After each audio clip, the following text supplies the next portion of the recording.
This is NEGOTIATEx TV.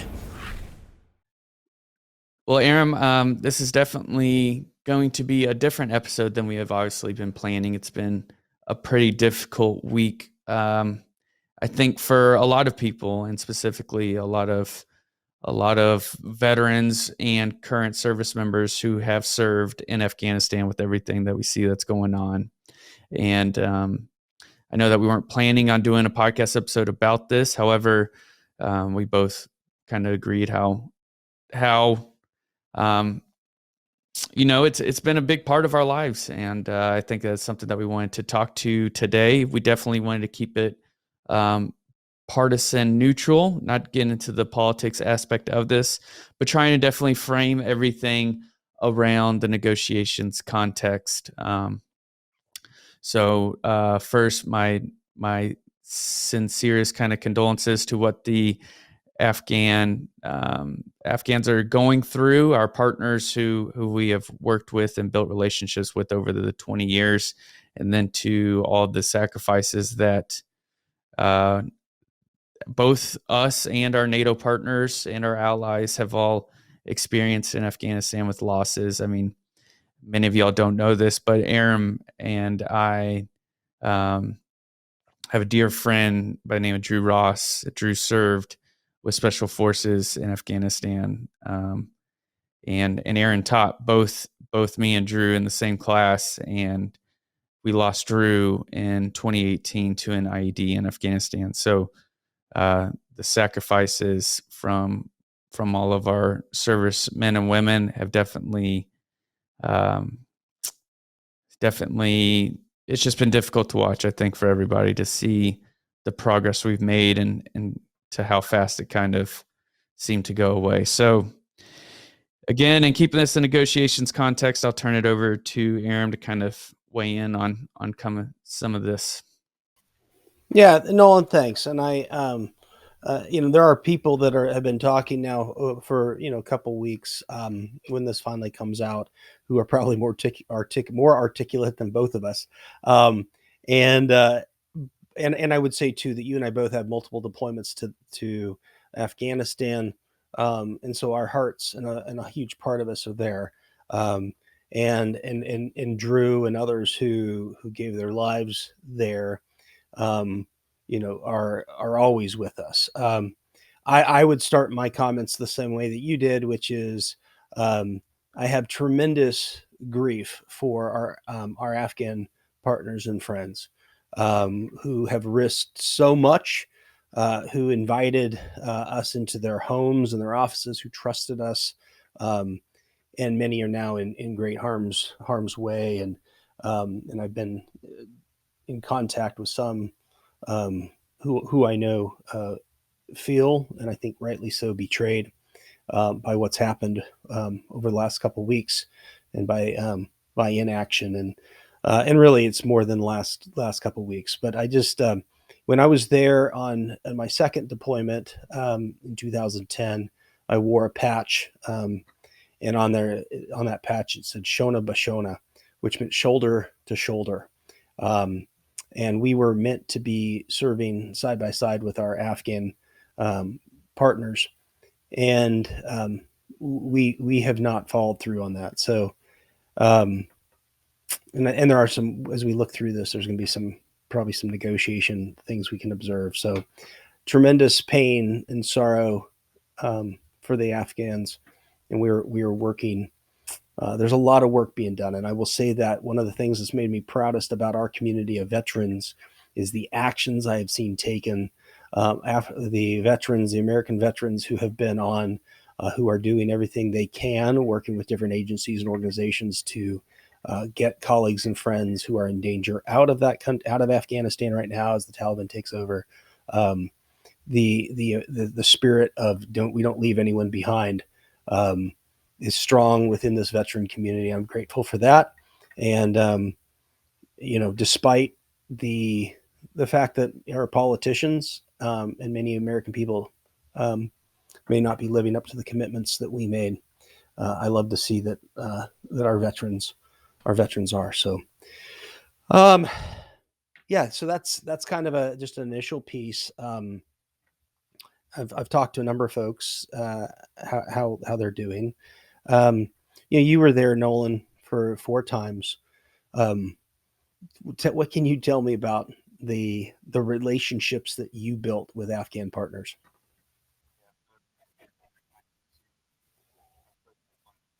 Yeah, so it takes me back kind of to my first deployment to southern Afghanistan. I was just a second lieutenant, a little platoon leader, brand new green into the army, and actually the first time I started leading soldiers, like there was no training before it. I was thrown right into the mix when we were in southern Afghanistan. So basically, I remember us basically living in a platoon outpost, which just means like a small, isolated. Yeah, I think it's so important. When we wrote the article back in 2010, based on my deployment that year, and we talked about some of the observations. One, this idea of really living with people that we are engaged in problem solving with, and getting into their world, and what you described there is such a beautiful example. I believe that it has corporate translations of meeting people in their offices and their place, and really understanding them and building that relationship, and the power of breaking bread and eating a meal together, um, and how tremendously impactful that is. And it's the importance of the casual conversation as well, and understanding people's motivations. I will say that the Afghan people and my friends who so graciously hosted me, their generosity was beyond none. I've been better treated by some Afghans than I've been treated by own members of my family. And so it's I remember on when I was there for my deployment in 2011 to 12, my third deployment on April 15th, 2012, there was a simultaneous attack on both the Afghan parliament and on the Green Zone, and we were out meeting with some Afghan. Yeah, and I think and it extends beyond just the Afghanistan National Army, Afghanistan National Police, our direct partners, but also to the Afghan village elders and community. I remember, being able to take my platoon into, and that's probably again, that's like a group of 30 to 40 soldiers. We're usually walking around on foot at the time in southern Afghanistan, and we'd walk into a village and we'd just be able to say like, "Hey, I'd love to talk to the village elder." I mean, my interpreter would then talk to one of the um, males in the village, and then in no less than 30 minutes, there would be a group of 30 to, like every single male in that village would take the time from what they were doing. They'd stop working their fields. They'd stop whatever they were doing to come have a meeting.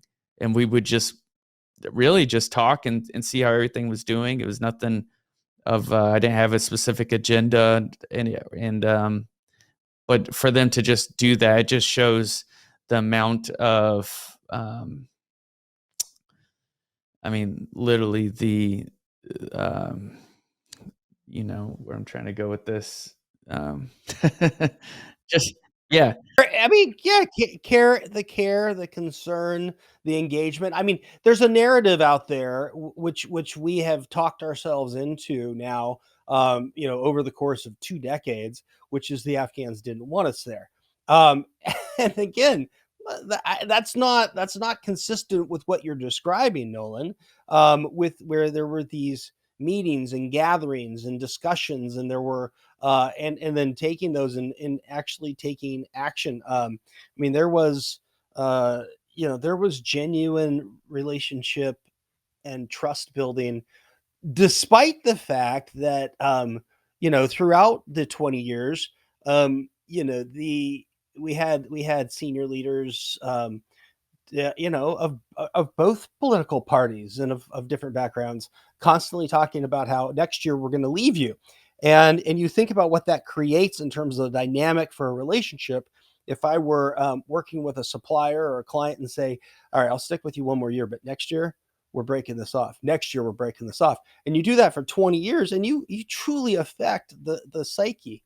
Um, this was always in Afghanistan, right? This was a long-term problem, and I think sometimes when we get into negotiation or influence situations, anywhere we're trying to problem solve, it is really easy to not test our assumptions and to take a short-sighted view of the problem. And I think that's always a danger, and that was going to be a danger here in Afghanistan.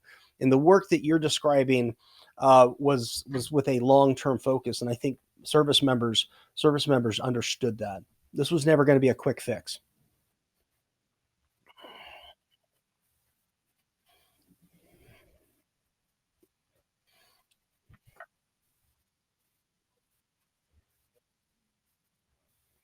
I was at West Point. I will not mention the general's name, but I heard a general say, "We have fought the war 1 year at a time for at that time it was 11 years over." Right. So everyone was thinking, right, at a strategic level, we're going to win this on our watch, or right, we're going to end this.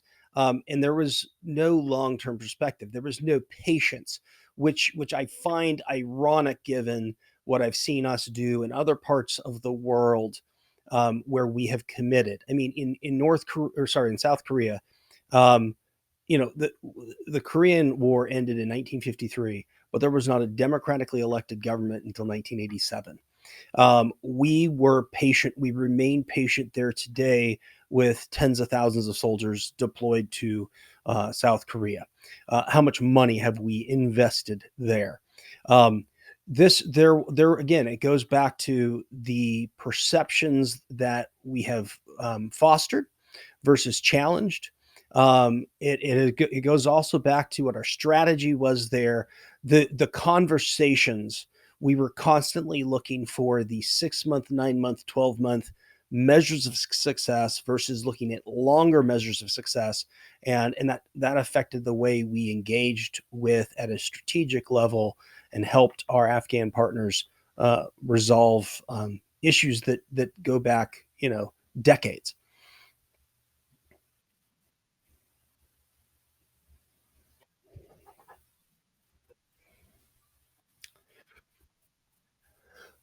And this is probably the least emotional I have been over the last 2 weeks, and I have right, and have had such a hard time, because again, my heart is there, as it is with so many veterans. I'll give some other things. We forced the wrong conversations. I think there's a learning point there.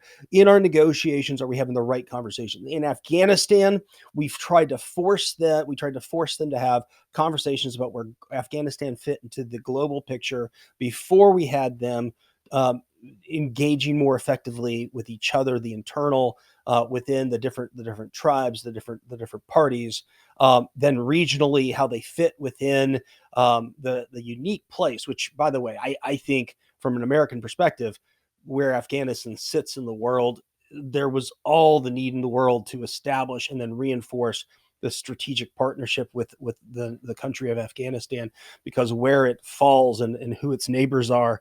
But we never encouraged that regional conversation. And then eventually, decades later, get to where you fit into the global picture. There is this perception that this was somehow an Afghan civil war that we were simply helping them fight, versus seeing this as we were helping and they were bearing the brunt of this, as tens of thousands of Afghans have died in fighting this war over the last 20 years. But we were fighting a very sick um, uh, group of folks, the Taliban, who's tied in with Al Qaeda, and we were fighting them on the borderlands of civilization, rather than fighting them on our own doorsteps. And that should have been taken into account. And that's again that hasn't been. We keep talking about how we're simply trying to help them fight their war. And that narrative has been pushed out and reinforced. The power of the what we tell ourselves in negotiation, I think, is a critical takeaway here. Yeah, I think I want to get your opinion too on, and I don't know, I may be wrong with where I'm going with this, but on rewarding bad behavior, because I feel like we've been in negotiations with the Taliban for some time now. There's no hiding that, but I feel like they didn't, uphold their end of the negotiation. Yet yet nothing happened. So how does the context of rewarding bad behavior here, how can we dive into that? Well, so first of all, the agreement in 2019, 2020 was a complete compromise and capitulation, uh, and it undermined the legitimate government of Afghanistan, and it put them in an incredible disadvantage. It reinforced, by the way, an Afghan narrative, which is the U.S. has deserted us 6 times over the last 100 years. It reinforced that, and the sixth time, I believe I'm counting, is what's just happened now here in 2021. Um, but absolutely true. We've reinforced bad behavior, and we are pretty naive if we think that is just going to be understood by the Taliban in Afghanistan. It will be seen by extremist jihadists worldwide that the America will cave and capitulate. That negotiation talked about resolving issues within the Afghan government, which President Ghani and his team tried to do, but would try to do in a way that was going to lead, continue on the path of development that Afghanistan had. The Taliban broke that. There were counterterrorism assurances. There were withdrawal assurances. The truth is that all those things were based on the Taliban keeping their commitment, which they never did. It was a complete breach in contract. And anywhere else in the world, for anyone else who's doing a corporate negotiation, if there's a breach in contract, you would not continue to live up to your side of the agreement. It's broken. So why would we, other than a complete, just lack of will to address it? So absolutely, what you're saying is correct. We have reinforced. We have, the story we've told before. I know about Nixon's dogs. We have taught the dog to chew the carpet, and we have reinforced that. And we can't be surprised when that happens again. The other thing too, in terms of underestimating, we have not taken into account all the stakeholders in place. We talk a lot about stakeholder mapping, understanding influencers. We didn't take into account the picture that was going to be created for all the people. All right, the ANA, the ANP, so the National Army, the National Police, the political leaders, when they looked over their shoulder and we said, "Sorry, we're out of here. We're taking our own and we're going home," versus Taliban, who is surrounded behind, and we won't get into the details there, but surrounded and supported by so many other different stakeholders. So we certainly didn't take that into account either. Yeah, I think all I can say is that I'm hoping that it gets better. I'm hoping that we're able to get our partners who just get them the safety that they definitely need in this time. Is there anything that you want to kind of cover here? Yeah, I could probably make a joke about hoping in one hand and doing something else in the other, and seeing what you have more of. I hate strategies that are built on hope, and Nolan, at the same time, I know what you're saying. We have love. You and I know, have love for the folks that we have worked so closely with. We know them to be just incredible, courageous people. Um, I think that we have talked ourselves into a false choice. I still think the choice is false. I still think there is a reason to reconsider what we're doing between withdrawal and surge. I think whenever we put ourselves into this or this, and we stop thinking about other things we can do. All right. we have limited ourselves unnecessarily. We talk about this all the time. The tension people feel between the substance of an agreement and the relationship with the other party, right? That we have to choose between the two. We don't believe that, right? That there's some tension between being assertive and being collaborative. Well, we think we can. There are ways we can do both, and we talk about those tensions all the time. And we have talked ourselves as in terms of a country into this very dichotomous sort of solution. I think the last thing that I will just leave out there is compromise, capitulation, complacency have no place at the negotiation table. And in the hands of the leader who is negotiating for us, those are not the hallmarks of an effective leader. We've talked about the hallmarks of an effective leader and an effective negotiator in the past, right? Someone who builds genuine relationships, who doesn't do things that are just politically convenient, but who speaks with integrity, whose word can be trusted, somebody who manages perceptions incredibly well and understands interest, can get creative around options, who does things that are fair and reasonable around these standards of legitimacy, and makes commitments that they will then follow through on. All right. And those are the hallmarks of effective negotiators, and those are hallmarks of effective leaders. And it brings me great sorrow that we're not seeing that right now. Yeah, and I think that's kind of the perfect end to this podcast. So again, best of luck to everyone currently in Afghanistan with what you're facing, and we sincerely hope for the best. So with that, we will see you in the next episode.